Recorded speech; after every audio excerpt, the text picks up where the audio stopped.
Hello എല്ലാവർക്കും നമസ്കാരം. പുതിയൊരു വീഡിയോയിലേക്ക് എല്ലാവർക്കും സ്വാഗതം. അപ്പോൾ ഇന്നത്തെ വീഡിയോ എന്ന് പറയുന്നത് എൻ്റെ ഫസ്റ്റ് പ്രഗ്നൻസിയിൽ ഞാൻ അനുഭവിച്ച കുറച്ച് കാര്യങ്ങൾ ആണ് നിങ്ങളുമായിട്ട് ഷെയർ ചെയ്യാൻ പോകുന്നത്. അപ്പോൾ റിച്ചൂട്ടിനെ ഗർഭിണിയായിരിക്കുന്ന സമയത്ത് ഉണ്ടായിട്ട് കുറച്ച് കാര്യങ്ങളും ഒക്കെയാണ്. നമ്മൾ പ്രഗ്നൻസിയിൽ നേരിടുന്ന കുറച്ച് സംഭവങ്ങളൊക്കെ ഉണ്ടാവുമല്ലോ. അപ്പോൾ അതൊക്കെയാണ് ഞാൻ ഇന്ന് നിങ്ങളുമായിട്ട് ഷെയർ ചെയ്യാൻ പോകുന്നത്. അപ്പോൾ ഇപ്പോൾ ഞാൻ സെക്കൻഡ് പ്രഗ്നൻസിയാണ്.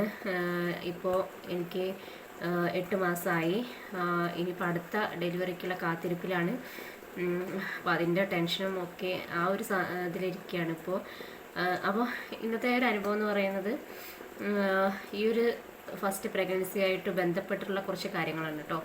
അപ്പോൾ ഈ ഒരു വീഡിയോ നിങ്ങൾക്ക് ഇഷ്ടപ്പെട്ട ലൈക്ക് ചെയ്യുക, ഷെയർ ചെയ്യുക, നിങ്ങളുടെ അഭിപ്രായങ്ങളൊക്കെ കമൻ്റായിട്ട് അറിയിക്കുക. അപ്പോൾ നമുക്ക് വീഡിയോയിലേക്ക് പോകാം.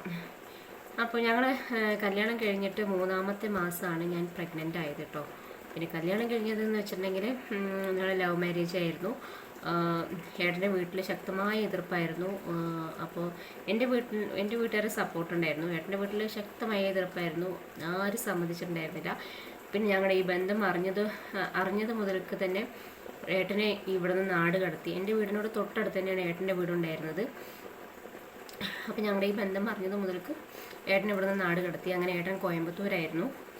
പിന്നെ ഒരു വർഷത്തിന് ശേഷം വിളിയോ കാര്യങ്ങളോ ഒന്നും ഉണ്ടായിരുന്നില്ല. അതിനുശേഷം പിന്നെ ഏട്ടൻ ഫോണൊക്കെ എടുത്ത്, കാരണം ഏട്ടൻ്റെ കയ്യിൽ ഫോണും കാര്യങ്ങളും ഒന്നും ഉണ്ടായിരുന്നില്ല. പിന്നെ അങ്ങനെ ഫോണൊക്കെ എടുത്തിട്ട് പിന്നെ എന്നെ വിളിച്ചു.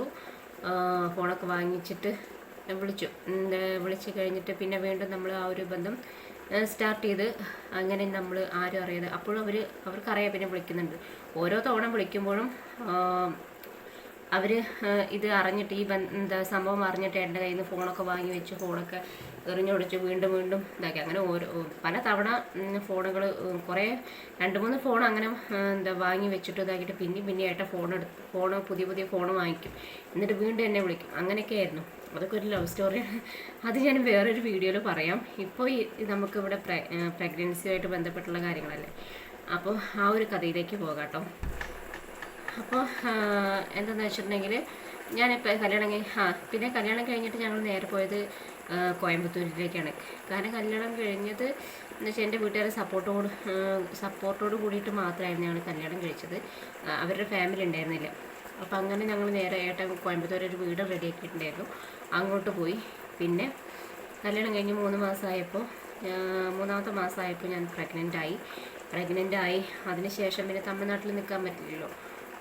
പിന്നെ അവിടെ നിന്ന് നമുക്ക് അത്രയും വശമില്ല. പിന്നെ ഞാൻ ഏട്ടനും മാത്രമേ ഉള്ളൂ. പിന്നെ റെസ്റ്റ് വേണം, കാര്യങ്ങളൊക്കെ ഉണ്ടല്ലോ. അപ്പം ഞങ്ങൾ നേരെ നാട്ടിലേക്ക് തിരിച്ചു. വീട്ടിൽ വന്നു. ഏട്ടൻ്റെ വീട്ടിലേക്ക് തന്നെയാണ് പോയത് കേട്ടോ. ഏട്ടനെ ഇവിടെ അച്ഛനും അമ്മയില്ല, സഹോദരി മാത്രമേ ഉണ്ടായിരുന്നു. സഹോദരി ഹസ്ബൻഡിൻ്റെ വീട്ടിലായിരുന്നു. പിന്നെ സഹോദരി ആദ്യമൊക്കെ എന്നെ വീട്ടിൽ കയറ്റില്ല അങ്ങനെയൊക്കെ പറഞ്ഞു. പിന്നീട് അവൾ പിന്നെ സമ്മതിച്ചു. ഞാൻ പ്രഗ്നൻ്റ് ആയതിന് ശേഷം പിന്നെ അവൾക്ക് വേറെ വഴിയില്ല. അപ്പോൾ അങ്ങനെ സമ്മതിച്ചു. അങ്ങനെ നമ്മൾ വീട്ടിൽ വന്നു. പിന്നെ ആദ്യത്തെ മാസം ഡോക്ടറെ കാണിച്ചു. പിന്നെ 3-ാമത്തെ സ്കാൻ ചെയ്തു. 3-ാം മാസത്തിലാണല്ലോ നമുക്ക് സ്കാനിങ് ഉണ്ടാവുക. അപ്പോൾ ആ ഒരു 3-ാം മാസത്തിലെ സ്കാനിങ് ഒക്കെ ചെയ്തു. അപ്പോഴൊന്നും റിച്ചൂട്ടിന് യാതൊരു പ്രശ്നമില്ല. നോർമലായിട്ട് കുഴപ്പമുണ്ടായിരുന്നില്ല. ഒരു കുഴപ്പമുണ്ടായിരുന്നില്ല കേട്ടോ. പിന്നെ അത് കഴിഞ്ഞ് പിന്നെ 5-ാം മാസത്തെ സ്കാൻ ചെയ്തു. അവിടെയാണ് കാര്യങ്ങൾ കിടക്കുന്നത്. 5-ാം മാസത്തിലെ സ്കാൻ ചെയ്തപ്പോൾ 5-ാം മാസത്തിലെ സ്കാനിങ് ഞാൻ വള്ളുവനാട് ഹോസ്പിറ്റലാണ് ചെയ്തിട്ടുണ്ടായിരുന്നത്. അതായത് ഒറ്റപ്പാലം വള്ളുവനാട് ഹോസ്പിറ്റലാണ് ഞാൻ ചെയ്തിട്ടുണ്ടായിരുന്നത്. അവിടെ ചെയ്ത് നോക്കിയപ്പോൾ ഡോക്ടർ പറഞ്ഞു കുട്ടിക്ക് ഹാർട്ടിന് ചെറിയൊരു പ്രോബ്ലം ഉണ്ട്. അപ്പോൾ അത് കാരണം കൊണ്ട് കൂടുതൽ പ്രശ്നങ്ങൾ എന്തെങ്കിലും ഉണ്ടോ എന്ന് അറിയണമെങ്കിൽ കുട്ടിക്ക് ചുറ്റുമുള്ള വെള്ളം കുത്തിയെടുത്തിട്ട് പരിശോധിക്കണം എന്ന് പറഞ്ഞു. അതിന് 25,000 രൂപ വേണം എന്ന് പറഞ്ഞു. അപ്പോൾ ആ സമയത്ത് ഏട്ടന് പണിയൊന്നും ഇല്ലാതിരിക്കുന്ന സമയമാണ്. പിന്നെ മാത്രമല്ല, ഇത് കേട്ടപ്പോൾ തന്നെ ഞങ്ങൾ ആകെ തകർന്നു പോയി. ഇങ്ങനെ പ്രശ്നമുണ്ട് എന്ന് പറഞ്ഞപ്പോൾ. പിന്നെ അത് ഭാവിയിലേക്ക് കുട്ടി വികലാംഗനാവാനോ ഒക്കെ സാധ്യത ഉണ്ട് എന്നൊക്കെ പറഞ്ഞപ്പോൾ നമുക്ക് ആകെ ഒരു ടെൻഷനായിരുന്നു. എന്നിട്ട് പിന്നെ വീണ്ടും ആ റിസൾട്ട് ഡോക്ടറെ വന്ന് കാണിച്ച് നമ്മൾ പറഞ്ഞവരോട് വളനാട് ഹോസ്പിറ്റലുകാരോട് പറഞ്ഞു, ആ ഡോക്ടറോട് പറഞ്ഞു താല്പര്യം ഉണ്ടെങ്കിൽ ഞങ്ങൾ പറയാമെന്ന് പറഞ്ഞു, അത് നോക്കിയിട്ട് പറയാമെന്ന് പറഞ്ഞു. എന്നിട്ട് പിന്നെ നമ്മൾ ഡോക്ടറെ വന്ന് കാണിച്ച് ഡോക്ടറും പറഞ്ഞു ഇങ്ങനെ റിസൾട്ടിൽ ഈ ഒരു സംഭവം ഉണ്ട്. അപ്പോൾ അതിന് വെള്ളം കുത്തിയെടുത്ത് പരിശോധിക്കണം. ഇല്ലെങ്കിൽ ഇത് അബോർഷൻ ചെയ്യേണ്ടി വരും എന്ന് പറഞ്ഞു. അപ്പം ഞങ്ങളെന്ത് പറഞ്ഞെന്നറിയോ, നമുക്ക് ഒരു സ്കാനിങ് കൂടി ചെയ്യണം എന്ന് പറഞ്ഞു. അത് വേറെ ഏതെങ്കിലും ഹോസ്പിറ്റലിൽ നമുക്ക് വേറെ സ്കാനിങ്ങിന് എഴുതി തരണം എന്ന് പറഞ്ഞു. ഒന്നുകൂടി ചെക്ക് ചെയ്യണം എന്ന് പറഞ്ഞു. നമുക്ക് നോക്കണമെന്ന് പറഞ്ഞതുകൊണ്ട് ഡോക്ടർ വേറെ സ്കാനിങ്ങിന് എഴുതി. അതേ സ്കാനിങ് തന്നെ വേറെ ഹോസ്പിറ്റലിലേക്ക് എഴുതി തന്നു. അങ്ങനെ പാലക്കാടുള്ളൊരു ഹോസ്പിറ്റലിൽ പോയി നമ്മൾ ആ സ്കാനിങ് നമ്മൾ ചെയ്തു. ഈ സ്കാനിങ്ങിന് പോകുന്നതിന് മുൻപ് ഡോക്ടർ പറഞ്ഞതെന്ന് വെച്ചിട്ടുണ്ടെങ്കിൽ, ഈ സ്കാനിങ്ങിനും ഇത് സംഭവിക്കുകയാണെങ്കിൽ ഈ കുഞ്ഞിന് നമുക്ക് അബോർഷൻ ചെയ്യേണ്ടി വരും എന്ന് പറഞ്ഞു. അബോർഷൻ ചെയ്യേണ്ടി വരും. അപ്പോൾ നിങ്ങൾ എന്തായാലും അതിനായിട്ട് പൊരുത്തപ്പെടണം എന്നൊക്കെ നമ്മളോട് ഡോക്ടർ പറഞ്ഞിട്ടുണ്ടായിരുന്നു. ഞങ്ങൾക്കിത് കേട്ടപ്പോൾ ഭയങ്കര വിഷമമായിരുന്നു. എന്തെന്ന് വെച്ചാൽ നമ്മൾ കല്യാണം കഴിഞ്ഞ് നമ്മൾ മൂന്നാമത്തെ മാസമായി തന്നെ പ്രഗ്നൻ്റ് ആയി. പിന്നെ നമ്മൾ ഈ ഒരു കുഞ്ഞിന് വേണ്ടിയുള്ള കാത്തിരിപ്പാണ്. നമുക്ക് ആകെയുള്ളൊരു പ്രതീക്ഷയും എല്ലാം. ഒരു വലിയൊരു വിഷമഘട്ടത്തിൽ നിന്ന് നമുക്ക് കിട്ടിയൊരു ദൈവം തന്നൊരു സന്തോഷമാണത്. അപ്പോൾ ആ സന്തോഷം പെട്ടെന്നില്ലാതാവുക എന്ന് പറയുമ്പോഴൊരു വേദന. ഞാനും ഏട്ടനുമൊന്നും പിന്നെ ആ പാലക്കാട് സ്കാനിങ്ങിന് പോകുന്നതിൻ്റെ ആ ഒരു രാത്രി ഒന്നും അതുവരേക്കും നമ്മൾ ഉറങ്ങിയിട്ടില്ല. ഈ ഒരു വാർത്ത ന്യൂസ് കേട്ടതിന് ശേഷം നമ്മൾ ഉറങ്ങിയിട്ടില്ല. കാരണം അത്രയും നമ്മൾ പ്രതീക്ഷയോടെ കാത്തിരുന്നതാണ് ഇത് സംഭവം. പിന്നെ അത് കളയണം എന്നൊക്കെ പറയുമ്പോൾ നമുക്കത് ചിന്തിക്കാൻ പോലും പറ്റിയിരുന്നില്ല. എന്നിട്ട് ഓരോ രാത്രി ഞങ്ങൾ സത്യം പറയുകയാണെങ്കിൽ കരയായിരുന്നു. അങ്ങനെയൊക്കെയായിരുന്നു. പിന്നെ ഞാൻ പോകുന്നതിൻ്റെ തലേ ദിവസം ഞാൻ ഒരുപാട് പ്രതീക്ഷയോടെ എനിക്ക് എനിക്ക് വേണ്ടപ്പെട്ട കുറച്ച് ദൈവങ്ങളുണ്ട്. നമുക്ക് വിളി കേൾക്കുന്ന അങ്ങനെയല്ല, നമുക്ക് അടുത്ത് പോകാൻ പറ്റുന്ന കുറച്ച് ക്ഷേത്രങ്ങൾ നമ്മുടെ നാട്ടിലുള്ളതായാലും അങ്ങനെ കുറച്ച് ക്ഷേത്രങ്ങളുണ്ട്. ആ ഒരു ക്ഷേത്രങ്ങളിലേക്ക് ഞാൻ ഇത് പോകുന്നതിൻ്റെ തലേ ദിവസം കുറേ വഴിപാടുകൾ ചെയ്തു.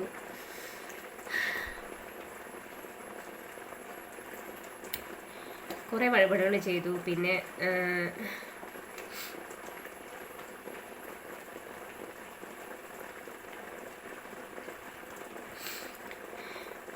പെട്ടെന്ന് അതൊക്കെ ഓർത്തപ്പോൾ ആകെതായി. അപ്പോൾ ഞാനങ്ങനെ കുറേ വഴിപാടുകൾ ചെയ്തു കേട്ടോ. ഒരു ഡക്കയിലാക്കി കുറേ വഴിപാടുകൾ ഞാനൊക്കെ ചെയ്തു വെച്ചു. എനിക്ക് വളരെ വേണ്ടപ്പെട്ട ഞാൻ എപ്പോഴും വിശ്വസിച്ച് പോയിരുന്ന കുറച്ച് ക്ഷേത്രങ്ങളുണ്ട്. ആ ഒരു ക്ഷേത്രങ്ങളിലേക്ക് ഞാൻ വഴിപാടുകളും കാര്യങ്ങളും എല്ലാം ചെയ്തു വെച്ച് ഞാനങ്ങനെ പിറ്റേ ദിവസം സ്കാനിങ്ങിന് പോയി നോക്കി വെക്കുമ്പോൾ അവിടെ ചെന്ന് സ്കാൻ ചെയ്തപ്പോൾ അങ്ങനൊരു സംഭവമേ ഇല്ല. കുട്ടിക്ക് യാതൊരു പ്രശ്നവും ഉള്ളതായിട്ട് കണ്ടില്ല. എനിക്ക് ഞങ്ങൾക്കപ്പോൾ സത്യം പറഞ്ഞാൽ വണ്ടവനാട് ആ ഹോസ്പിറ്റലത്തെ ഡോക്ടറെ എന്തൊക്കെയോ ചെയ്യണമെന്ന് തോന്നി സത്യം പറഞ്ഞാൽ. അങ്ങനെയായിരുന്നു. എന്നിട്ട് പിന്നെ ഡോക്ടറെ വന്നിട്ട് വീട്ടിൽ കാണിച്ച് പറഞ്ഞപ്പോൾ അത് നിങ്ങളുടെ ഭാഗ്യമാണെന്നൊക്കെ പറഞ്ഞു ഡോക്ടർ.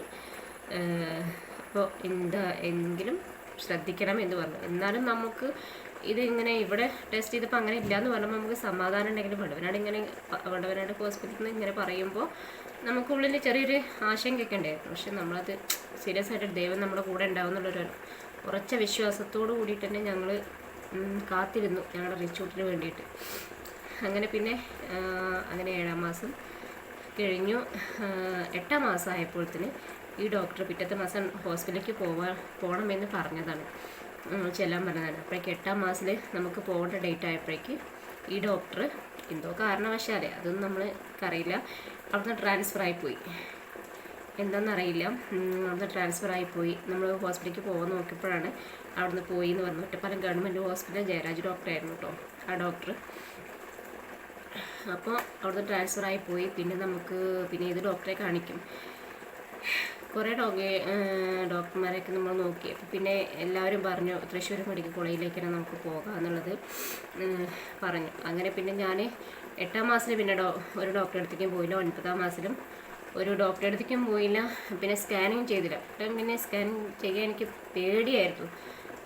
സംഭവം. ഇനി എന്തെങ്കിലും നമുക്കത് കേൾക്കേണ്ടി വരുമോ എന്നുള്ളത് ആലോചിച്ചിട്ട് എനിക്ക് സത്യം പറഞ്ഞാൽ 9ാം മാസത്തിലും സ്കാൻ ചെയ്യാൻ എനിക്ക് പേടിയായിരുന്നു. അത് കാരണം കൊണ്ട് ഞാൻ പിന്നെ 8ാം മാസം ഡോക്ടറെ കാണിക്കാൻ പോയില്ല, വേറെ ഡോക്ടറെയൊന്നും കാണിച്ചില്ല. 9ാം മാസത്തിൽ സ്കാനിങ്ങും ചെയ്തില്ല. പിന്നെ 9ാം മാസമൊക്കെ കഴിഞ്ഞ് എനിക്ക് ജൂലൈയിൽ ഒരു 13ഉം 14ആണ് എനിക്ക് ഡേറ്റ് പറഞ്ഞിട്ടുണ്ടായിരുന്നത്. ജൂലൈ 13, 14 ഡേറ്റ് പറഞ്ഞിട്ടുണ്ടായിരുന്നത്. അപ്പോൾ അതിന് മുൻപ് ഒരു 5-6 ദിവസം ആയപ്പോഴേക്കും എനിക്ക് ബ്ലീഡിങ് ചെറിയ ബ്ലീഡിങ് കണ്ടു തുടങ്ങി. ജൂലൈ 5-6 സമയത്ത്. അപ്പോൾ ഞാൻ ഇങ്ങനെ ബ്ലീഡിങ് ഉള്ള കാര്യം ഞാൻ വീട്ടിൽ പറഞ്ഞു. പക്ഷേ ആ സമയത്താണെങ്കിൽ ഏട്ടന് പണിയില്ല, കയ്യിലാണെങ്കിൽ 5 പൈസ ഇല്ല. പിന്നെ നമ്മൾ ഈ പ്രസവത്തിൻ്റെ ഇതൊക്കെ ആയിട്ട് കുറച്ച് ഒരു ലോണ് വെച്ചിട്ടുണ്ടായിരുന്നു. അപ്പോൾ അത് ഗ്രൂപ്പ് ലോണാണ്, 10 പെണ്ണുങ്ങൾ ചേർന്നിട്ട് എടുക്കുന്ന ഗ്രൂപ്പ് ലോണായിരുന്നു. അപ്പോൾ ആ ലോണ് പെട്ടെന്ന് ഞാൻ ഹോസ്പിറ്റലിലേക്ക് പോയി കഴിഞ്ഞാൽ ഒരാൾ ക്യാൻസലായ പിന്നെ ആ ലോണ് പിന്നെ വേറെ ആർക്കും കിട്ടില്ല. അപ്പം ഞാൻ ദൈവത്തോട് പ്രാർത്ഥിച്ച് അങ്ങനെ പിടിച്ചു നിന്നു. ഞാൻ അങ്ങനെ 5, 6, 7, 8 ചെറുതായിട്ട് കുറച്ച് ഇങ്ങനെ ബ്ലീഡിങ് ഇങ്ങനെ കണ്ടു തുടങ്ങി. എനിക്ക് സത്യം പറഞ്ഞാൽ ഇങ്ങനെ പേടിയൊക്കെ ഉണ്ടായിരുന്നു. പക്ഷേ എന്ത് ചെയ്യാനാ. അങ്ങനെ 10ാമത്തെ ദിവസം ജൂലൈ 10-ാം തീയതി ഞാൻ രാവിലെ വീട്ടിൽ വെച്ചിട്ട് തന്നെയായിരുന്നു, ഞങ്ങളുടെ വീട്ടിൽ വെച്ചിട്ട് തന്നെയായിരുന്നു ലോണും ഒക്കെ ഒപ്പിട്ടിട്ടുണ്ടായിരുന്നത്. ഞാൻ അവർക്കൊക്കെ പേടിയ, കാരണം അവർക്കൊക്കെ ലോൺ അത്യാവശ്യമായിരുന്നു. ആ കൂടെയുള്ള ചേച്ചിമാർക്കും എല്ലാവർക്കും ലോൺ അത്യാവശ്യമായിരുന്നു. അപ്പം ഞാൻ ക്യാൻസലായി അവർക്കൊക്കെ ലോൺ നഷ്ടപ്പെടുന്നുള്ള പേടിയുണ്ടായിരുന്നു. അപ്പം ഞാൻ അവരോട് പറഞ്ഞു, ഒരു പേടിയും പേടിക്കണ്ട, നിങ്ങളെ ഈ ലോൺ ഒപ്പിട്ടിട്ടുണ്ടെങ്കിൽ ഞാൻ ഹോസ്പിറ്റലിലേക്ക് ഞാൻ പ്രസവിക്കാൻ പോകുള്ളൂ എന്ന് ഞാൻ ചിലരോടൊക്കെ ഞാൻ പറഞ്ഞിട്ടുണ്ടായിരുന്നു. അപ്പോൾ അങ്ങനെ ഞാൻ ഈ 10-ാം തീയതി ഞാൻ അന്ന് രാവിലെ ഈ ലോൺ ഒപ്പിട്ട് കഴിഞ്ഞത് പിന്നെ ഞാനൊന്നും നോക്കിയില്ല. അപ്പോഴും ചെറിയ ബ്ലീഡിങ് എനിക്ക് കണ്ടു തുടങ്ങി. അപ്പോൾ ഞാൻ പറഞ്ഞു, ഒന്നും നോക്കണ്ട ഏട്ടാ, എന്തായാലും വൈകുന്നേരം ആകുമ്പോഴേക്കും പൈസ കയറല്ലോ, രാത്രി എന്തായാലും പൈസ കയറും, അപ്പം നമുക്ക് ഹോസ്പിറ്റലിലേക്ക് പോവാമെന്ന് പറഞ്ഞു. അങ്ങനെ ഏട്ടന് കയ്യിൽ പൈസ ഇല്ലാതെ വരാൻ ഭയങ്കര ഇതായിരുന്നു. അപ്പോൾ അനിയനുണ്ടായിരുന്നു ഇവിടെ. അങ്ങനെ അപ്പം അനിയനും പറഞ്ഞു, ഹോസ്പിറ്റലിലേക്ക് പോകുമെന്ന് പേടിക്കണം, നമുക്ക് ഹോസ്പിറ്റലിലേക്ക് പോവാം, ഇനി വെച്ചോണ്ടിരുന്നിട്ട് കാര്യമില്ല എന്ന് പറഞ്ഞു. അങ്ങനെ നമ്മൾ ഹോസ്പിറ്റലിലേക്ക് പോയി. അന്ന് രാത്രി ലേബർ റൂമിൽ അങ്ങനെ ഹോസ്പിറ്റലിൽ പോയി കുറച്ച് ചെക്കപ്പും കാര്യങ്ങളൊക്കെ നടത്തിയതിന് ശേഷം പിന്നെ അവിടെ ചെന്നിട്ട് PB ചെക്കപ്പൊക്കെ ഉണ്ടായിരുന്നു. അവിടെ PB ഒക്കെ ചെക്കപ്പ് നടത്തിയതിന് ശേഷം എന്നെ ലേബർ റൂമിൽ കയറ്റിയപ്പോൾ അന്ന് പക്ഷേ എനിക്ക് സംഭവം നമുക്ക് അറിയാലോ, ആദ്യമായിട്ട് പ്രഗ്നൻ്റ് ആയിരിക്കുന്ന സമയത്ത് നമ്മൾ ഓരോ മാസത്തിൽ നമ്മൾ വീഡിയോകളൊക്കെ നമ്മളിങ്ങനെ കാണുന്നുണ്ടായിരിക്കും. ആദ്യത്തെ മാസം 2ാമത്തെ മാസത്തെ ഒക്കെ നമ്മൾ ഓരോരുത്തർ ഇടുന്ന വീഡിയോസൊക്കെ നമ്മൾ കണ്ടിട്ടുണ്ടായിരിക്കും. പക്ഷേ അതിലൊക്കെ ഉണ്ടാകുന്ന കാര്യങ്ങളും പിന്നെ പ്രസവത്തോടനുബന്ധിച്ചിട്ടുള്ള വീഡിയോകളൊക്കെ നമ്മൾ കണ്ടിട്ടുണ്ടാകും. പക്ഷെ അപ്പോഴൊക്കെ നമുക്കത് കൂടുതൽ ഉൾക്കൊള്ളാൻ പറ്റിയില്ലെങ്കിലും കൂടുതൽ നമ്മളതുകൊണ്ട് ഉൾക്കൊണ്ടിട്ടുണ്ടാവില്ല. പക്ഷെ നമ്മളത് അനുഭവിച്ച് വരുമ്പോഴാണ് നമുക്കതിൻ്റെ വേദന എത്രത്തോളം വലുതാണെന്ന് നമുക്ക് മനസ്സിലാവുള്ളൂ. അപ്പോൾ അങ്ങനെ ഞാൻ ലേബർ റൂമിലേക്ക് കയറി. അവിടെ ചെന്ന് കഴിഞ്ഞപ്പോൾ എനിക്ക് അവരൊരു ബെഡൊക്കെ തന്നു. കുറേ സ്ത്രീകളുണ്ടായിരുന്നു കേട്ടോ, കുറേ ലേഡീസ് ഉണ്ടായിരുന്നു. അവരൊക്കെ കുറേ പേരിങ്ങനെ കിടന്ന് നിലവിളിക്കുന്നുണ്ടായിരുന്നു. അപ്പം ഞാനവിടെ പോയിരുന്നു. എനിക്ക് സത്യത്തിൽ അതുവരെ BP ഇല്ലാതിരുന്ന ആളായിരുന്നു ഞാൻ. പെട്ടെന്ന് BP എനിക്ക് കയറിപ്പോയി. കാരണം കുറേ പേരിങ്ങനെ കിടന്ന് കരയുന്നുണ്ടായിരുന്നു. അപ്പം ഞാനിങ്ങനെ ചിന്തിച്ചിരുന്നു. പിന്നെ ഒന്നാമത് കൂടെയുള്ളവരെ ഏട്ടനെയും കാണുന്നില്ല, ചേച്ചിയെ കാണുന്നില്ല, അനിയനെ കാണുന്നില്ല, ആരെയും കാണുന്നില്ല. ആകെപ്പാടെ ടെൻഷനായി. അപ്പം ഞാൻ എന്താ പറയുക, എനിക്ക് ഇവരോടൊന്നും സംസാരിക്കാൻ പറ്റില്ല. ഒറ്റപ്പെട്ടൊരു ഇതുപോലെ തോന്നി. പിന്നെ അവിടെ ഉണ്ടായിരുന്നവരൊക്കെ ആണെങ്കിൽ ഈ പ്രസവ വേദന വന്നിട്ടും ഒക്കെ ആയിട്ടും മരുന്ന് വെച്ചിട്ടും ഒക്കെ ആയിട്ടും നിലവിളിയായിരുന്നു. അങ്ങനെ ഞാൻ ആ ഒരു സമയത്ത് ഞാൻ ചിന്തിച്ചായിരുന്നു കേട്ടോ, ഇത്രയൊക്കെ കരയാനും മാത്രം ഉണ്ടോ, വേദന ഉണ്ടാവുമോ, ഇവരൊക്കെ എന്തിനാണ് ഇങ്ങനെയൊക്കെ കരയുന്നതെന്ന് ഞാൻ ചിന്തിച്ചിട്ടുണ്ടായിരുന്നു. പക്ഷേ അന്ന് രാത്രി ഒരു 1:30 മണിയൊക്കെ ആയപ്പോൾ എനിക്ക് കുട്ടിക്ക് ചുറ്റുമുള്ള വെള്ളം പൊട്ടിപ്പോയി. അങ്ങനെ വെള്ളം പൊട്ടിപ്പോയതിന് ശേഷം പിന്നെ അറിയാലോ, പിന്നെ അധികം താമസിക്കേണ്ട ആവശ്യമില്ല, പെട്ടെന്ന് ഓപ്പറേഷനൊക്കെ ചെയ്യേണ്ടി വരില്ലേ.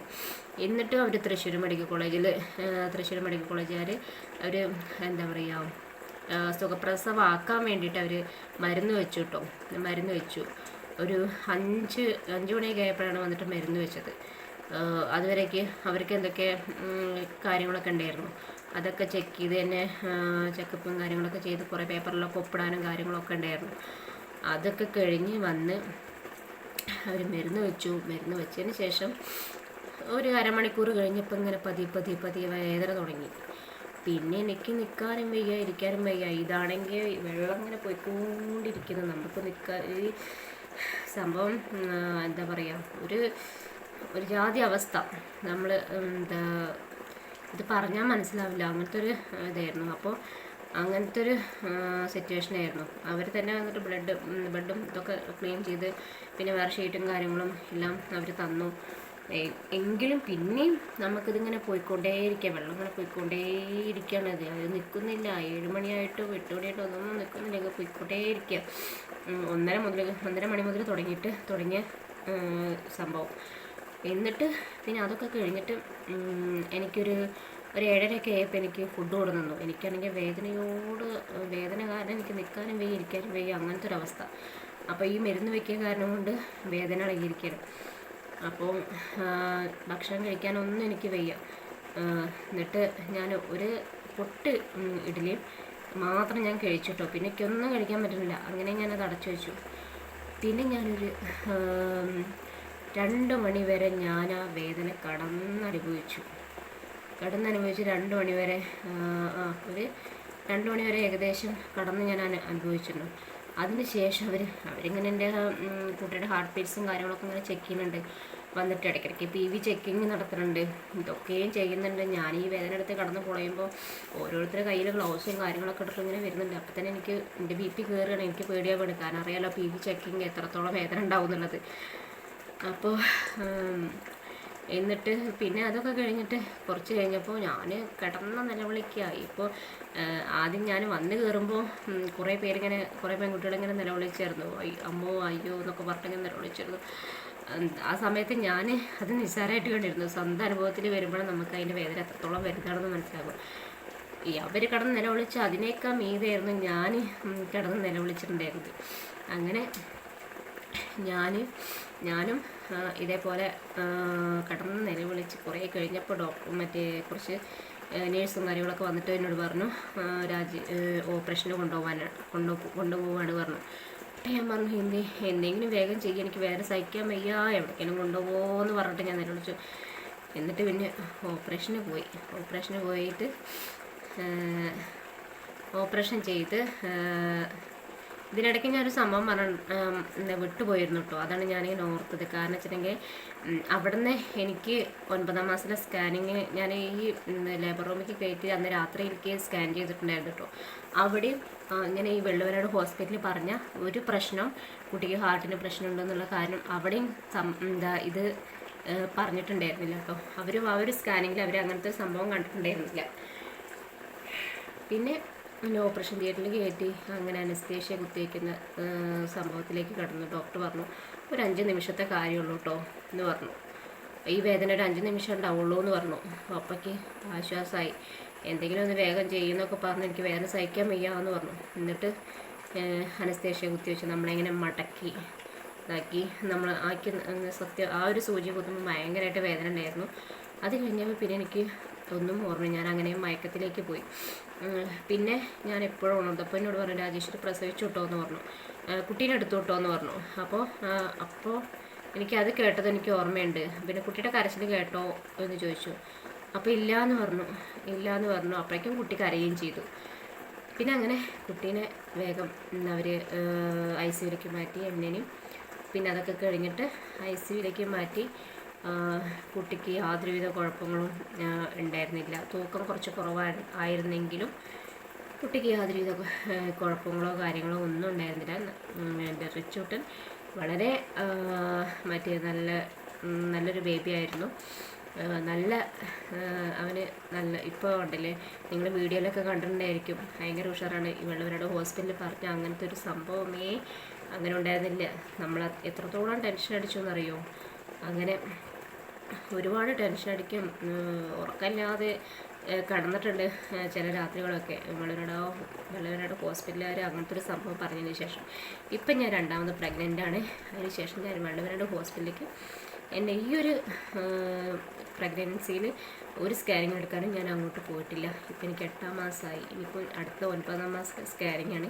അതും ഞാനിനി അവിടേക്ക് അഥവാ എഴുതി തരികയാണെങ്കിൽ പോലും ഞാൻ ഇനി വെള്ളവരുടെ ഹോസ്പിറ്റലിലേക്ക് ഞാൻ പോവില്ല.